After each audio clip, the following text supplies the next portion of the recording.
It's global. We have reports now from 140 countries. Our commanders and all told us, just keep your mouth shut about it. It's claimed that over 20 million Americans have seen a UFO. The Roper poll concluded that up to 4 million Americans had been abducted by aliens. I remember them coming into our bedroom, and my daughter's crib was at the foot of the bed. And I watched two of them come over and pick her up out of her bed.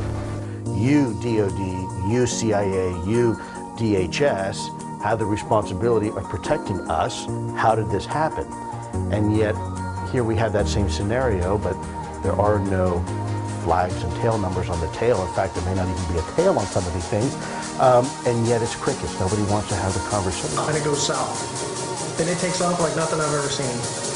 It literally is 1 minute it's there, and the next minute it's like poof, and it's gone. Draper said he believes the Tic Tac is not of this world, but that he sure would like to fly one. But also from NASA.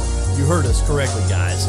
Experts are suggesting that after the Great Flood destroyed the ancient empire, the survivors in this region actually encountered extraterrestrial beings.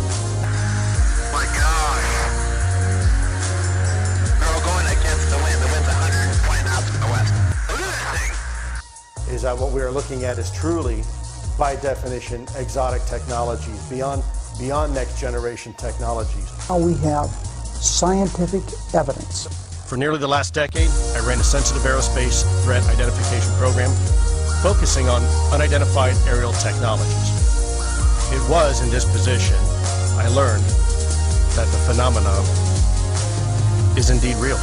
I don't like living in a James Bond movie. I like watching James Bond movies. The story, though, is that there was a facility like that at Papoose. There is a facility like that at Papoose.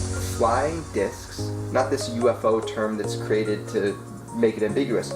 Flying discs, saucers that were piloted by non-humans. They were not ours. But there are many, many Nimitz incidences that are equally compelling, that are told from the eyes of individuals just like Commander Dave Fravor. The study produced volumes of highly technical scientific reports, including projections about warp drives and anti-gravity propulsion.